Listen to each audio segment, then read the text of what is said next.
being the foundation for this entire movement. I was thinking we could talk a little bit about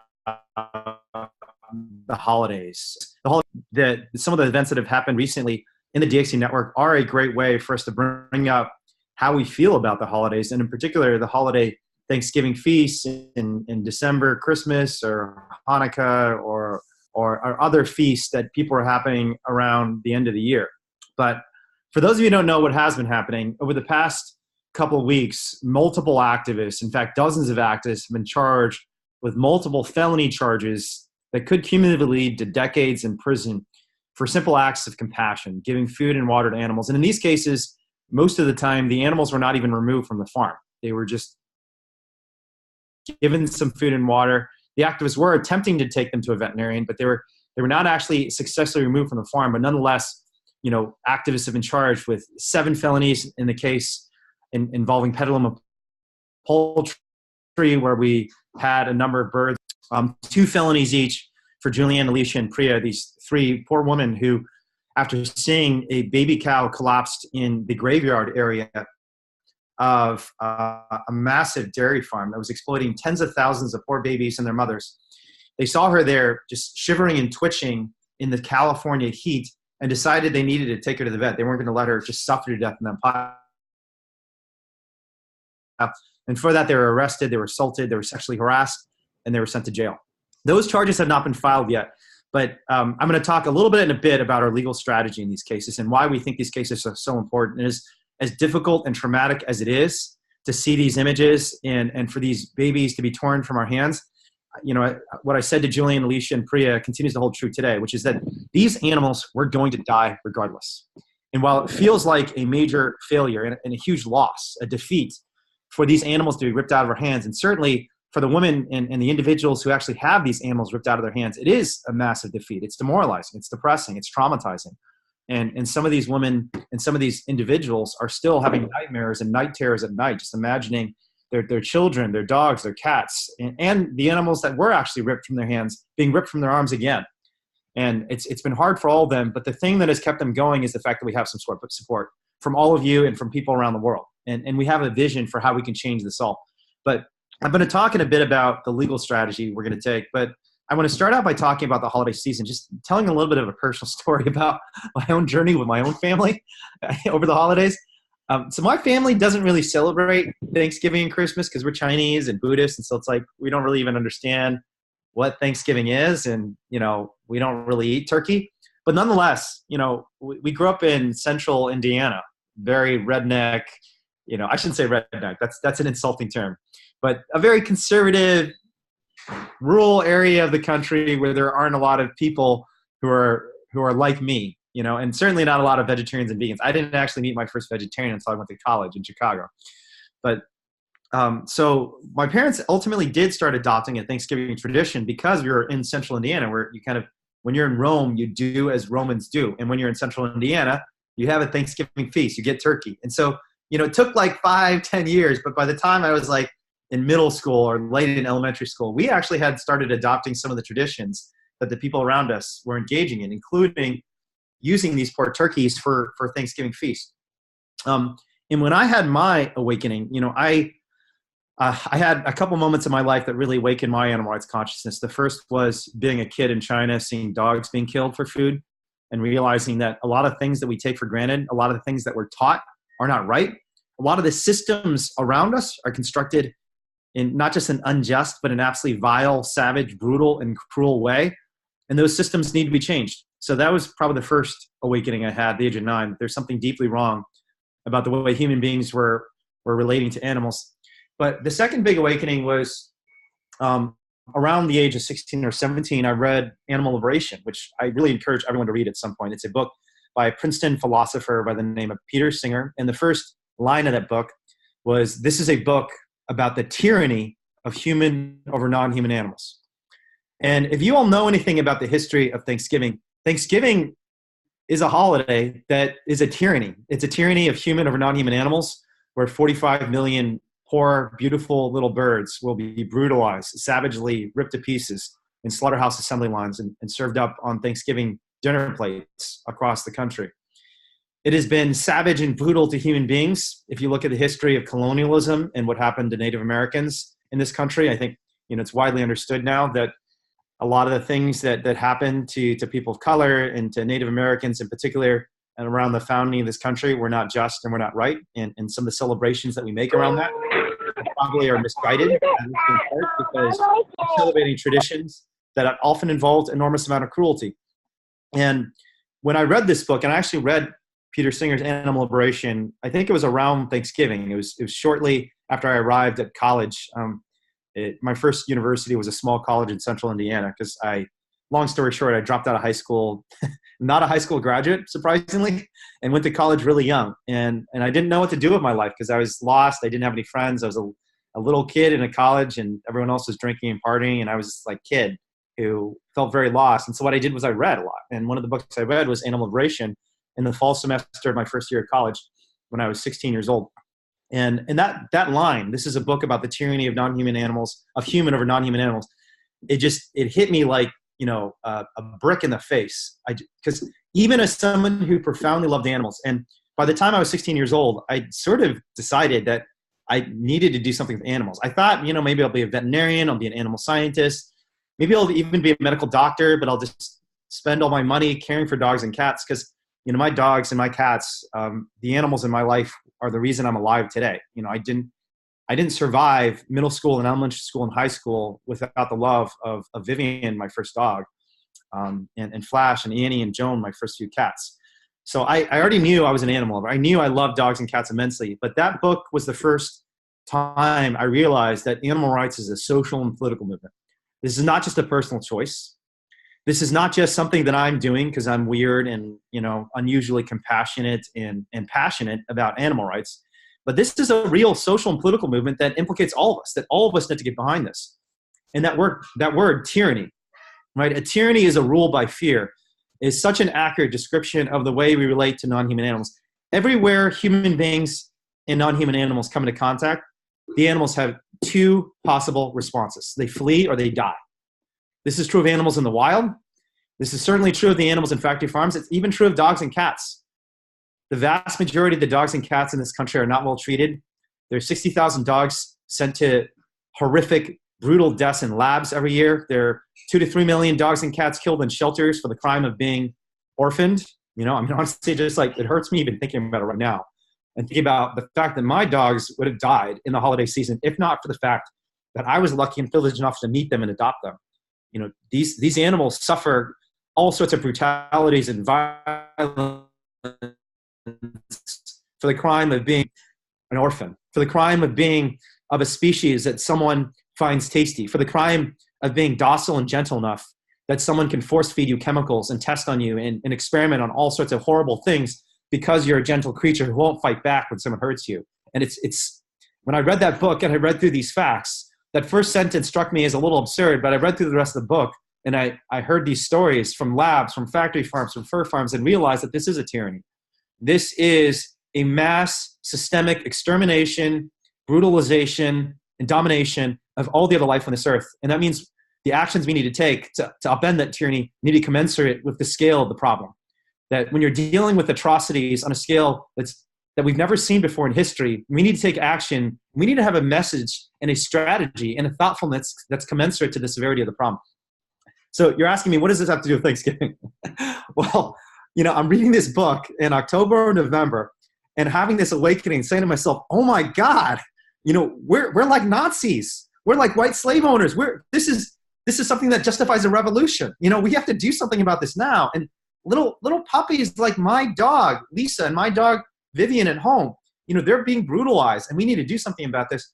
And, I go to my family that is a conservative family. I mean, we've historically been Buddhist and we're immigrants, but after 30 years in Indiana, my parents became much more conservative. And Chinese culture is also very conservative. We believe in following the rules. We believe in obedience. We believe in complying with authority.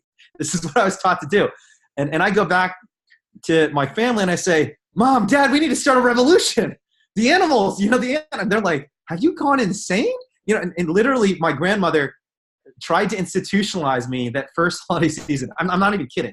She tried to have me sent to a mental health professional and told my parents, I think our grandson, I think he's mentally deranged. Something happened to him in college. He had a break, so we need to do something.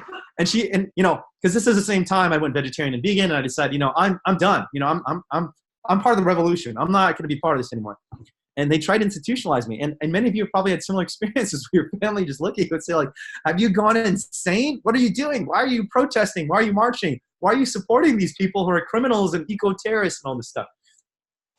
And so, that first Thanksgiving was really hard for me. My grandmother kept trying to slip beef broth into all the soup I was eating. And, we would eat a turkey as Chinese immigrants in Indiana. But we would also, the turkey would be, we would do all these Chinese things with it. And a lot of what Chinese people eat around the holiday season when it's cold is soup. We eat lots of different soups. So it's like a very soup-based culture. Lots of hot soups, especially in the wintertime. There's a thought, many of you probably know about, Taoism and the belief that Chinese have in kind of like hot things and cool things, and how everything spiritually is divided into hot and cold things. And there's sometimes where you need something that's hot, something that you need something that's cold. And I don't mean in terms of heat or temperature. I also don't mean in terms of spiciness. I mean in terms of spiritual and philosophical contribution to the world. And in the winter, you're supposed to eat hot things like soup, which is not just physically hot, but it's also, something that brings warmth to your life in a time where you're cold. And my grandmother actually kept trying to slip beef broth into my soup, just convinced that if my son, there are two things my grandmother was convinced that Chinese people need to eat in order to survive. One is meat, because she thought, that's not true. She didn't think we needed to eat meat. She thought that the reason that white people were so powerful and so big is because, in China, the average height even today is something like 5'2". Chinese people are very short. And they're growing in height because nutrition is improving in China. But back in the 1980s and 70s and 60s, the average height in China was very short. So all these white people are like giants. And my parents are both very short. They came to this country. I'm average height. I'm actually tall for my family. And when I went back to Yiling, China, I was like the tallest man in China. But in the United States, you got all these people who are 6'2", 6'3", and it's like, ooh, all these giants. And my grandmother was convinced the reason all these white people are so much bigger than us is because they eat meat. We don't eat any meat. Like, they eat meat like 3 times a year back home in China because we're poor. And, if you had a chicken, you had them lay eggs. If no one even had cows, because, there were no cows in Taiwan and in China. But if you had a cow, you'd use them to work on the fields, to carry to pull your hoe and that sort of thing. But my grandmother was convinced we need 2 things. One is we need to eat meat so we can get big and strong like the Americans. And the second is she believed inherently, genetically, Chinese people need to eat rice, right? So we'd have turkey and rice at our Thanksgiving dinner. And she thought, and I stopped eating both of these. I stopped eating rice and stopped eating meat. So which is why she tried to send me to an insane asylum, or at least try to get me some therapy. She thought, this guy needs some help. But so needless to say, this is not a very comfortable situation for me because I'm thinking to myself, man, we need a revolution. This is a tyranny. Peter Singer's right. And it's finally all coming together. I realized what was happening to those dogs in China when I saw them at the age of 9 being beaten to death. What's happening today to turkeys around Thanksgiving, it's all the same, and it's all part of the same system. And I even had a word for it. Peter Singer talks about this concept, this ideology of speciesism, discrimination against non-human animals simply because they're of a different species. I had a name for this ideology that I now wanted to be a part of. And my parents just completely ignored me. They did not give a crap. They thought I was crazy. We got into arguments. I don't know if it was the first Thanksgiving or the second Thanksgiving. At some point, I just rummaged through the entire refrigerator and threw out all the animal products. I literally threw it all in the garbage can, even opened up all the packages and poured it into the garbage. So, if it was packaged up, no one could reclaim it from the garbage can. And it led to huge conflicts and so much pain and suffering on all sides. And, on the one hand, the urgency I showed was correct.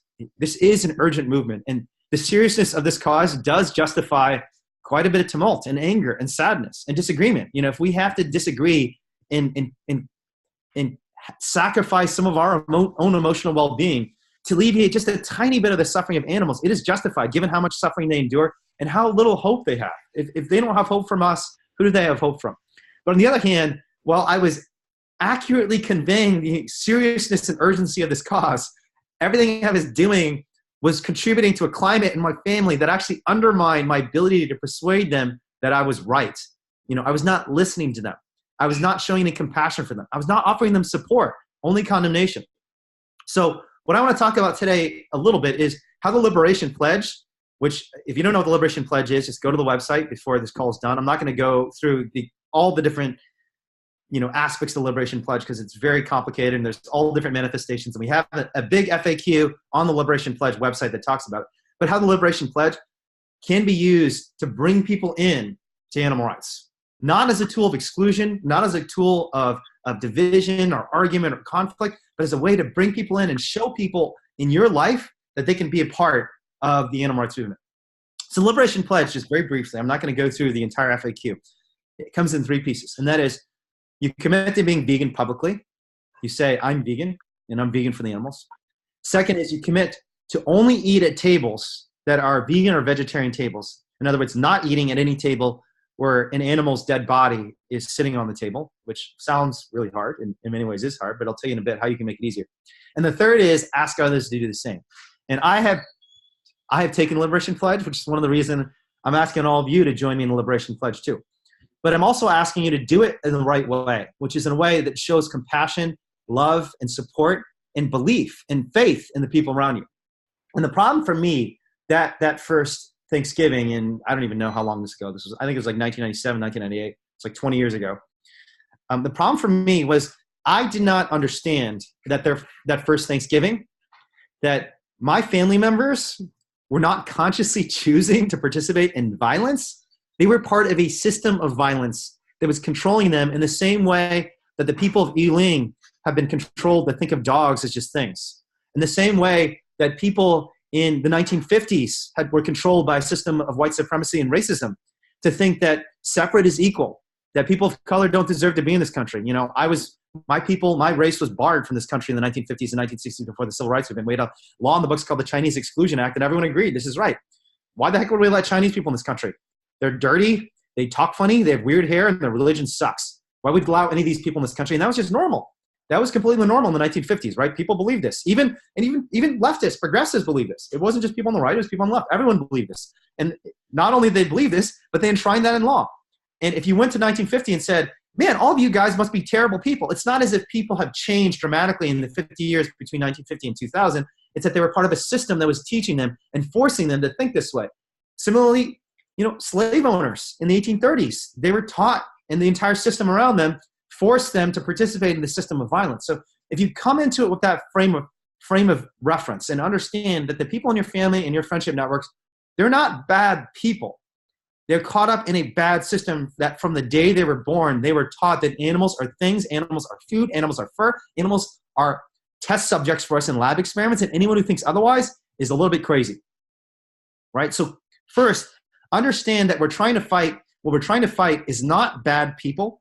In fact, your family members and friends are probably profoundly good people. The fact that all of you are vegan and animal rights supporters, or vegetarian or animal rights supporters, strongly suggests that people around you are, at least some of them, are good people. Because most people who are good people have good people around them. It's very hard to be a good person when everyone around you is evil and brutal and vile. There must have been someone in your life at some point, probably a family member, maybe a friend who was a good person, and probably there are other people, more than one. So recognizing that the system is bad, what we're trying to do is help people see that we have a collective interest. All of us benefit from overthrowing this system of speciesism. Because the footage that we show people and the footage you can show your friends and family members is footage they cannot stomach. They will not be able to tolerate that if you show it to them. And instead of saying, you're a bad person for supporting this, the right framing for the Liberation Pledge is, I've taken this pledge because I seen footage that disturbed me, and I realized that I was being duped. And this Thanksgiving, I'm going to invite you to join me in celebrating a compassionate holiday because I believe in you. I know you're a good person. I know you care about animals and human beings and suffering.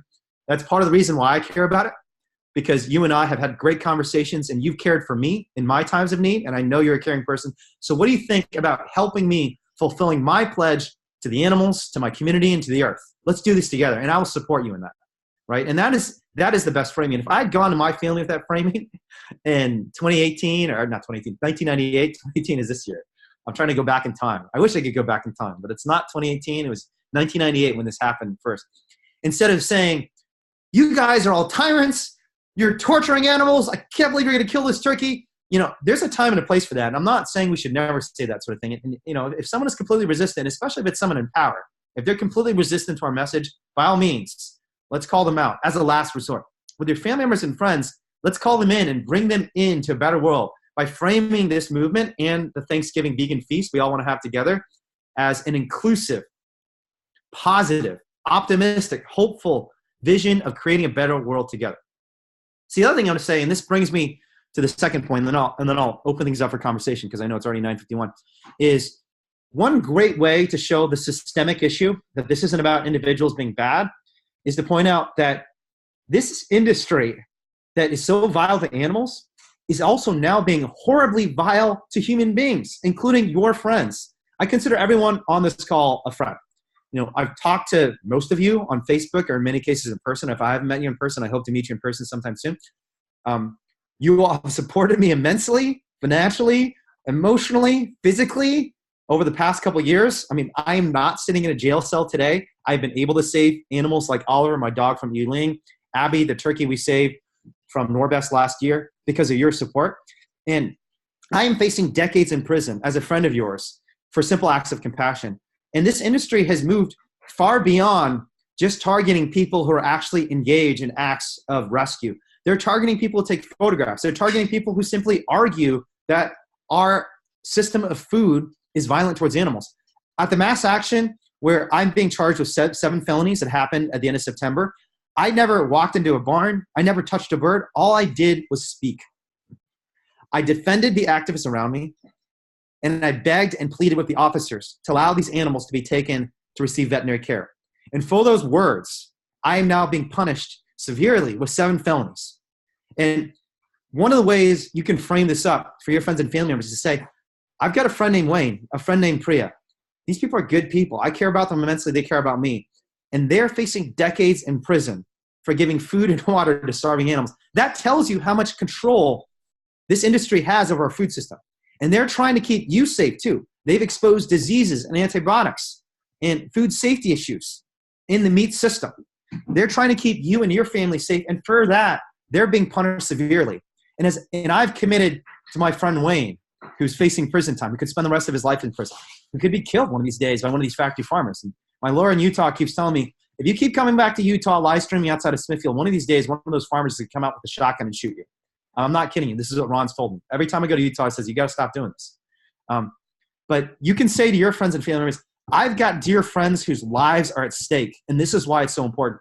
And if people don't understand the urgency of the cause from seeing the footage and the photographs of animal suffering, which many of them won't, even if they're moved by it, because they've been indoctrinated their entire life to think that animals are not as important as human beings, they won't see the importance of it. They won't see how urgent it is and how important it is for you to have a compassionate feast this holiday season. But if you tell them, one of my good friends is potentially going to prison for the rest of his life, and I made a commitment to him this holiday season to have a vegan feast together, and I need to live up to my commitment to my friend Wayne and my friend Priya, this woman who was brutalized by the police, who had her clothes, partially ripped open and was exposed. The police were laughing at her. And this industry has been doing this to my friends. And I just can't. I can't. For my friends' freedom, for my friends' dignity, I need to have a Thanksgiving feast that's vegan this holiday season. And can you support me and join me in that? I think your friends and family members will understand. Because the more we do these things, the more we're going to show to the world this is a vile industry, a vile system that simply needs to be stopped. Okay, so I talked way longer than I hoped to talk, which is my usual pattern, which I'm hoping somebody on this call calls me out a little bit on. But why don't we continue, open things up? I think Sahar, I actually don't have controls over this. But Sahar, if you want to open things up a little bit and let people speak, also maybe if you are online on a computer, you can type in a message and a question. I'd love to take your questions and feedback if you have any thoughts or concerns or questions about the holiday season, about what's happened recently with DXC, or frankly anything else. So why don't we open things up? Any thoughts? Can you hear me, Wayne? I think people are unmuted. Yes, I can hear you, Sahar, and thank you very much. Can we give a big shout out to Sahar for organizing this? Because these calls have been super fun for me, and I know Sahar works hard and communicating with you, setting up this technology and making sure we can all have this wonderful call together. I'm very appreciative of everybody that is joining the call, and I also wouldn't mind picking your brain because I've had troubles with the Liberation Pledge, so I'm really excited about this call.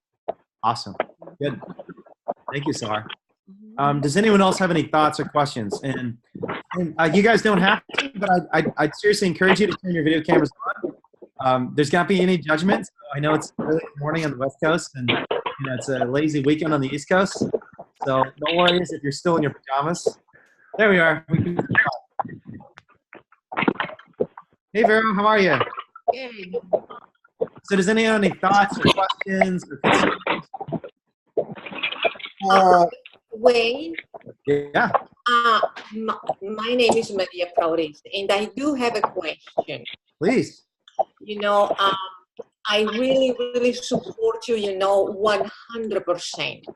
Great. And I was wondering, so every time you go to a farm or, somewhere to save these poor animals, do you have a legal document that supports you and that can fight the police? The cops are the bad guys here. And if you do have a legal document that tells them you cannot touch this person, otherwise you get in trouble. Now, is there any legal document, or do you have maybe help from a judge that they cannot touch you, or your case? Yeah, great question. And maybe, Sarah, you can mute people just while I answer the question. Unmute everyone again. The question, again, for those of you who didn't hear it. Oh, shit. Oh, wait. I'm muting myself. Okay, I just unmuted myself. No worries, Sarah. The question is, do we have a legal document explaining that when we're on a farm or something like that, people don't have the right to touch us and assault us, which has happened. We were assaulted in McCoy. We were assaulted at Raymar, and we'll probably be assaulted again. And we actually do have lawyers who have given us legal opinions saying, hey, private security and under California law, private citizens don't have the right to assault people. If it's an emergency situation and someone's about to kill someone, you can lay their hands on them. But they're just walking around on your property. You can only use reasonable force. You can possibly gently pull them aside and try and cajole them and get them off your property. But you certainly can't beat someone up. You can't tear their clothes. You can't knock them over, those sorts of things. And those things sometimes do happen. So we do have a legal opinion that we usually carry with us from a law professor that indicates our right to enter property where animals are being abused. But we actually do not have a legal opinion saying that the farm owners don't have the right to assault us. So that's something, I think it'd be worth looking into. And thanks for raising that question. And I can ask our legal team to maybe even draft something that on a piece of paper that shows, you don't have the right to lay hands on us. Because usually what we just say is, hey, please take your hands off of us. That's assault. Please take your hands off of us. But maybe we should have something more formal and legal to establish that right. So any other questions? People type in your question. Feel free to type in your question if you don't want to say it out loud. I have hi, Wayne. Go ahead. Sorry. Hi, Wayne. Can you hear me? Yes, I can hear you. Go ahead. Hi, my name is Joanna Beach. I have a question for you, and I'm sorry if you answered this already. I joined a couple minutes after you started speaking. So I'm hosting Thanksgiving this year, and it's going to be a vegan Thanksgiving, and I have my mom and my sister on board. There's a few that are on board, so we're really excited to cook for our guests. Now, I do have a couple people that are probably going to want to bring food, and more likely than not, it's not going to be vegan. Yeah. So how can I get to those people before I want them to come, but I don't want them to bring, non-vegan food. Yeah. So and they're pretty traditional and very conservative. Yeah. So what do you advise would be the best way for me to communicate to them? They should still come, but not bring that food. Yeah, a great question. So the first thing I'd say is you always want to start by acknowledging the good in people and praising them for offering something. And the fact that people want to bring food to a Thanksgiving feast is a wonderful thing. So emphasize that. Show that you're you're in the same tribe, you're in the same family, by acknowledging the positive in them and acknowledging that you have common values. That I'm so glad and appreciative that you're bringing something for Thanksgiving, because in our family we believe in caring for each other and supporting each other. That's one of our values. And then I think it's from there that you go to explaining how at this Thanksgiving our values will be served by us having a vegan Thanksgiving. So you might go on and say, for example, and this Thanksgiving, I'm so appreciative of you offering to bring something this Thanksgiving because it shows you're a wonderful person. This Thanksgiving, I'm trying to show care for the animals and for my friend, Wayne. And thank you so much, Joanna, for your support. And I do consider you my friend, the support you provided us. My friend Wayne is facing decades in prison because the turkey industry is trying to destroy him and his life for taking a sick turkey out of a turkey farm. And I've committed to him that I will have a vegan Thanksgiving and I will celebrate with my family members over a feast that is vegan. This is a commitment I've made to him. It's not about a conflict between me and you. It's not about me judging you in any way. It's about me caring for my friend Wayne and caring for the animals in the same way that you care for me. So instead of attacking them saying, hey, what you're bringing is going to be bad and wrong, frame it as what you could bring that would be positive and beautiful. And I want to support you in this. So you can even say, you don't even need to bring anything. I really appreciate you coming, but just bring yourself and I'm happy to make the food. Alternatively, if you want to bring something, which I so much appreciate, and I am so grateful that you have this empathy and this concern for my family and for the entire community that's gathering this Thanksgiving, that you want to bring some food. What do you think about me giving you some suggestions of things you could bring that will allow me to show my care for the animals and for my friend Wayne? I'd really encourage you, to the extent possible, have this conversation over the phone or in person, and prepare yourself in a way that mentally you don't have any resentment or bitterness before you have the conversation. Because if you go into a conversation with bitterness in your mind or in your heart, it's going to come out whether you like it or not. So really meditate a little, cultivate compassion in yourself, and get to the point where you genuinely feel appreciative of your friend. Instead of going in being anxious and nervous or resentful or bitter that they're not vegan and they're so annoying that they want to bring a turkey to Thanksgiving, go into it with a genuine feeling like, wow, my friend really wants to help, and I'm going to help them help even more, right? Because they can not only help the people at this meal, they can help the turkeys. They can help my friend Wayne. They can help my friend Priya. They can help all my friends who are vegans and animal rights activists. If only I could help them see that bringing the mashed potatoes without the butter, bringing a tofurkey instead of a turkey will actually help all of us. So they're being helpful, and I'm going to help them be even more helpful, right? And if you go into a conversation with that sort of positive mindset, very few people will turn you down. Because, I mean, you'd have to be a jerk to turn someone down. When they're so excited and they're praising you and they're saying, wow, you're awesome, and here's something we can do that's going to say, you know what, no, I don't care. I don't actually want to help you or anyone else. I like being selfish on Thanksgiving, and I'm just going to do whatever I want. So screw all of you. You know, they're not going to say that. So unless they're psychopaths, in which case, you know, maybe you don't want them around on Thanksgiving. I'm just kidding. Your family is obviously not psychopaths. So that is my suggested framing. And I'm seeing Jackie is saying, I've taken the Liberation Pledge, but luckily I live on my own and don't socialize much, so it's very easy for me. So that's another route you could take. You could always do the hermit route, which I did for many years after that initial conflict in my family. I ended up just actually got disowned and kicked out of my family for a little while, so I was not officially a shung. It got so bad. I'll tell you that story in another call, but I was living on the street in my car, just driving around trying to find a family because my parents got so upset about how annoying I was as a vegan and animal rights activist. They kind of kicked me out of the house. But that's another story. But you know, you got to do the first and most important thing is honestly, don't be shy about maintaining your own mental health around the holiday season, and don't be shy about talking openly about how you feel about these things. You don't have to do it in a judgmental way. You don't have to do it in a way that condemns the people around you. You can do it in a way that recognizes there's a system at work that hurts all of us and the animals. But don't be shy. And let us support you in being more powerful and more confident. But do it in a way that's loving and compassionate, and really do it. Get to the point where you can actually make that ask of someone and be genuinely excited about the ask you're making. So when you go to them and say, hey, what do you think about making a tofurkey instead of turkey? You can say it with exactly the same tone of voice, with the enthusiasm, the positivity that I just expressed in my voice. And when I was able to do that with my family, that's when I convinced all of them to eat vegan meals with me all the time. So I have not had a non-vegan meal with a family member for something like 10 years, because I realized the power of nonviolence and the power of compassion, strong compassion, fierce nonviolence, and doing powerful actions like open rescues has helped me, because, you know, at this point, no one in my family would dare bring anything non-vegetarian around me, because they realize, man, this guy's facing decades in prison for fighting with the meat industry. It'd be kind of a pretty dick move for me to bring a ham sandwich to a meal with him, because, you know, Smithfield is trying to send him to prison, and I don't want to wave that in his face. But you can use that too, because while it's not you who's being charged, It's your friends, it's your comrades who are being charged and being brutalized by this industry. Not just the animals, but human beings like me. Okay. Thank you. So I'm saying, Maria is just saying that's very good advice, Wayne. Thank you very much, Maria.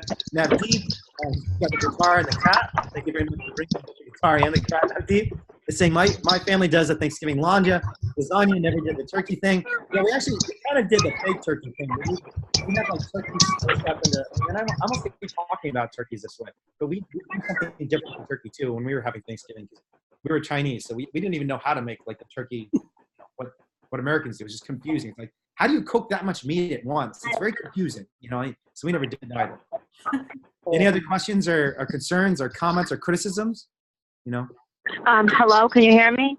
Yeah, please. Hi, yeah, my name is Catherine. Last month I joined the call on video, but I'm driving right now, so that's why I had to call in. Yeah.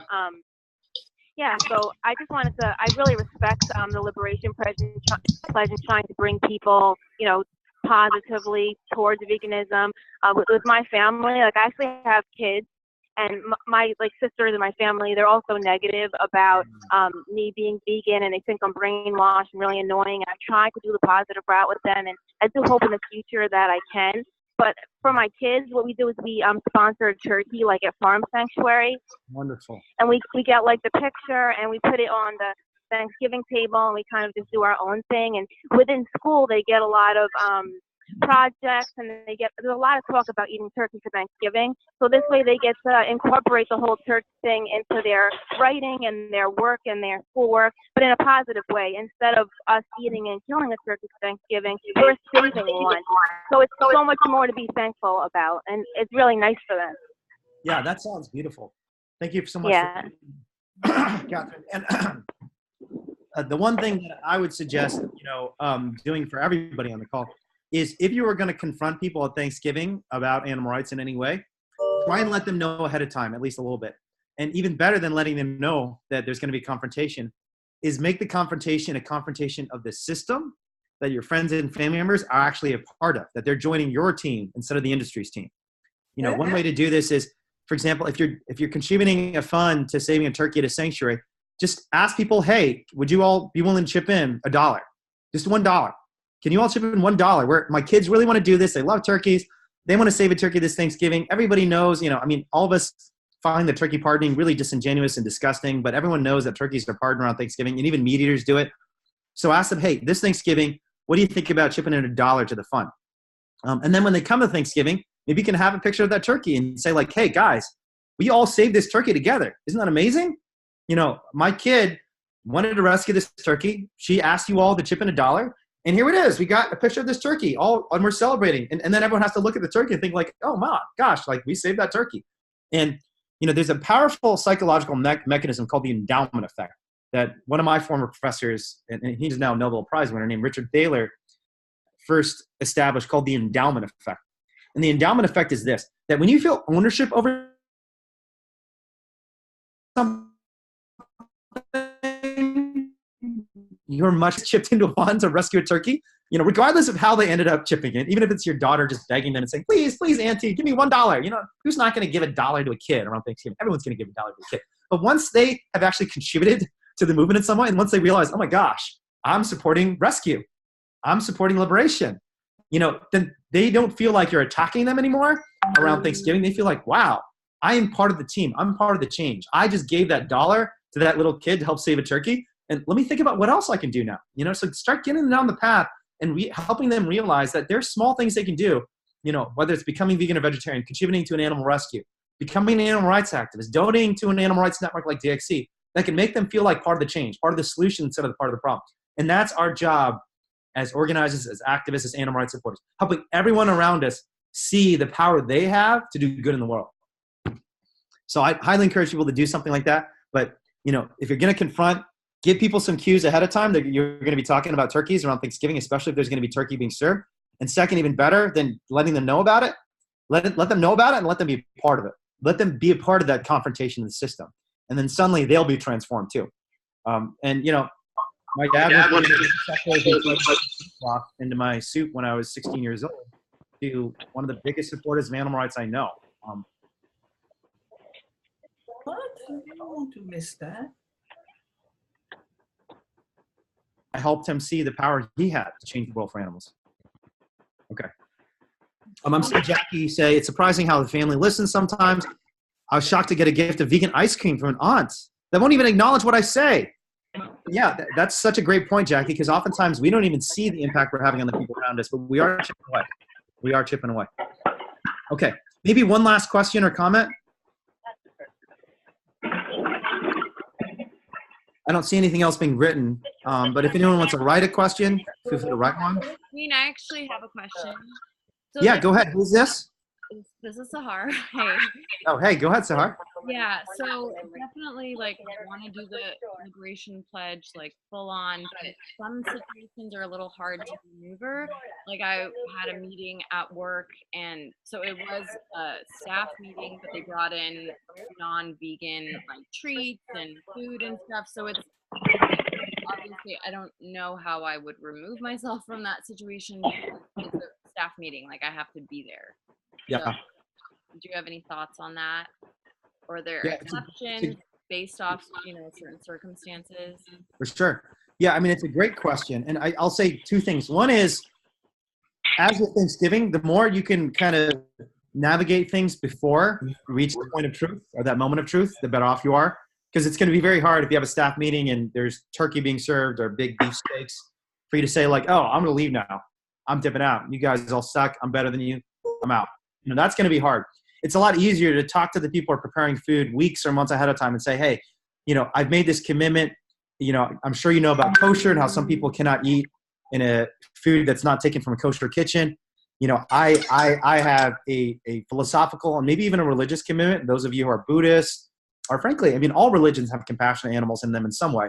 And if you could say like, hey, I have this spiritual, this philosophical, this moral commitment, and, I've made a commitment to my community. I'm wondering if there's something we can do to create a space that's like a vegetarian table or a vegan table weeks ahead of time and just say to everyone, and then assess for yourself how you're going to navigate in the moment. Because even if you had a vegan table at a work event, for example, or a vegetarian table where everyone's eating vegetarian food together, someone might bring over a steak and decide to sit with you. And what do? Do you tell the person, get out or I'm leaving? That's going to be an intense confrontation, right? And without the benefit of the conversations ahead of time, where you kind of couch the liberation pledge the way it should be couched, it's going to come across as very rude and confrontational for you to just say, get out or I'm leaving, So my second point is, so the first thing is, if you, to the extent possible, navigate this ahead of time. So you don't have to have an awkward situation or confrontation where there's miscommunication happening at the point of contact, right? Second thing is, everybody does the liberation pledge in different ways. And, the reality is animals are being eaten around us, whether we like it or not, and whether we see it or not, and whether we support it or not. And so some people take the liberation pledge only in their personal life, not in their professional life. I think that's okay. The most important thing is you make public your commitment and you understand, the people around you understand what your commitment is. Some people do it except around close family members and their job, because maybe there's certain close family members who have a lot of power over them and it's just too hard. And they can't separate from themselves. They want to divorce themselves from their mom and dad, and their mom and dad they don't have the sort of relationship. So, honestly, Chinese families are like this. Like I as a Chinese kid, never had any opportunity to disagree with my parents at all. And even to this day, my dad still treats me like a little kid. He tells me what to do. When I get arrested, he tells me I'm being bad. All these things, like frankly, I feel like he'd probably try and spank me if he still could, because that's our relationship. It's very much, that's Chinese culture. And I know that's a lot of Asian cultures. I imagine Iranian culture might be like that too, where there's a big power difference between parents and their kids. And we're not saying every revolution must be won strategically and pragmatically. There are no moral victories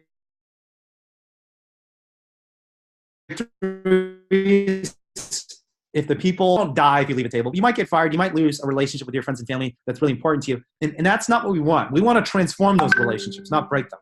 And that's what the Liberation Pledge is for.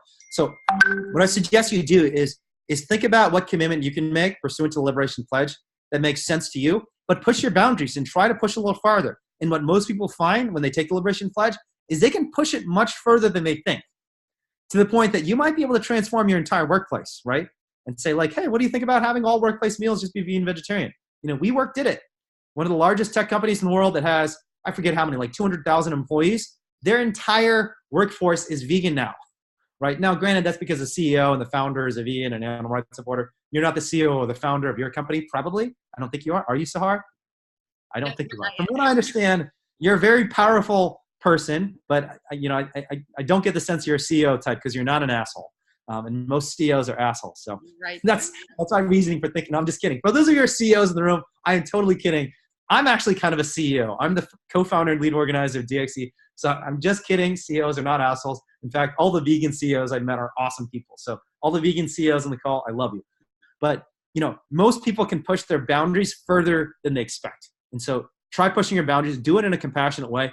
And what most people don't realize is if you can make pretty dramatic ass of people if you do it in a nice way.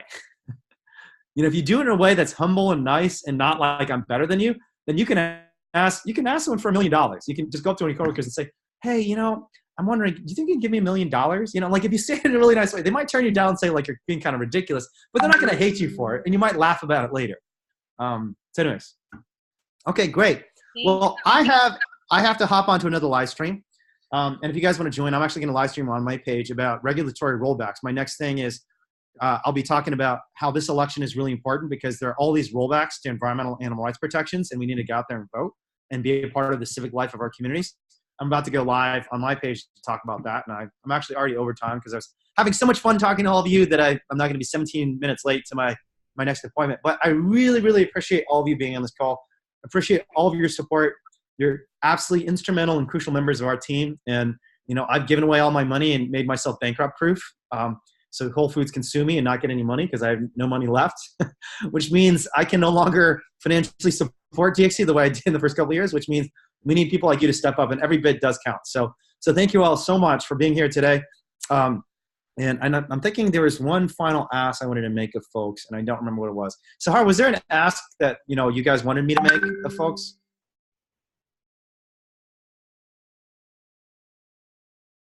I think you're muted, Sahar. Oh, sorry about that. No, but if you want to mention the ALWC, if people haven't registered, Great. just want to join. Yeah, so the Animal Liberation Western Convergence is coming up in the middle of November. We're going to go back to the factory farms where we rescued Lily and Abby, the factory farms that are now prosecuting me with multiple felony charges, trying to send me to prison for the rest of my life in the middle of Utah. I'd love to see you all there. It could be my last chance to see many of you in person because my trials are probably going to be in early 2019 before the ALC. The other opportunity that's coming up that's really big is we have this vigil that we're planning in the middle of December, right before the holiday seasons and right before the New Year, where we're going back to the farm where Angel was left behind and torn from these women's hands and thrown onto the ground like a piece of garbage by the police. And we want to show the industry that's not okay. They can't do that. We want to show the cops in the county that's not okay. You can't do that to a baby animal and have the animal rights movement just sit there quietly. And we have people, I think, coming from across the country this December. Northern California is beautiful. It's warm. So if you want to travel somewhere this December before Christmas, come to Northern California. You go out there in T-shirts and T-shirts and shorts and have delicious vegan food in Berkeley and come with us back to the massive dairy farm that was subjugating and torturing Angel and her mama. And it'll be a powerful action. But yeah, we also have an end of year fundraising drive that will be started on Giving Tuesday. So if you know anyone who can give, this is the best time to give near the end of the year. And all of you have been crucial supporters of us over the entire year. If you have someone in your family who might be willing to give on a one-time basis around the holiday season, the vast majority of donations that are made in the holiday season. So please reach out to your friends and family members, show them some of the footage, tell them about Priya's story of being assaulted by the police, sexually harassed. If we can win that case, we can show the world that factory farms are abusive and that we have the right to rescue animals. And that'll open the floodgates for activists across the country to go into these horrible places to take the animals out. Could be the end of factory farming if we could win one of these cases. We got to win them. And the way we can win them is to get support from people like you and your friends and family members. So reach out to them, tell them Priya's story, share with them one of the articles about these horrible investigations we've done. Tell them that you're a part of this and you want your family members to be part of it too. So I'll ask you one of your kids to ask for $1. $1 for Angel, $1 for Priya to support this poor woman who's assaulted by the police. And then, getting them to give that $1 will make them feel like they're part of the team. Okay? All right. Well, thank you all very much. Maybe I'll show you guys Oliver real quick before I go. Oliver, you want to say hi to everybody? This is Oliver. This is, Oliver's getting kind of scared. He doesn't like computers. Adi, hi, buddy. He loves his ball. Oh, he's scratching me. Buddy, want to say hi? Oh, he just scratched me in the face. Ow, Oliver. Oh, he knocked me over. All right. Oliver's a tough dog. So, you know, that's what happens when you come from the rough streets of Yiling, China. You're a tough dog. But, you know, he's tough now only because of the support from all of you. You guys helped us save little guys like him. You helped us save baby turkeys like Abby, and I'm just so appreciative and grateful because this life-saving work would not be possible without all of you. So thank you all very much. And I'll see you next month. Bye, everybody. Awesome. Bye-bye.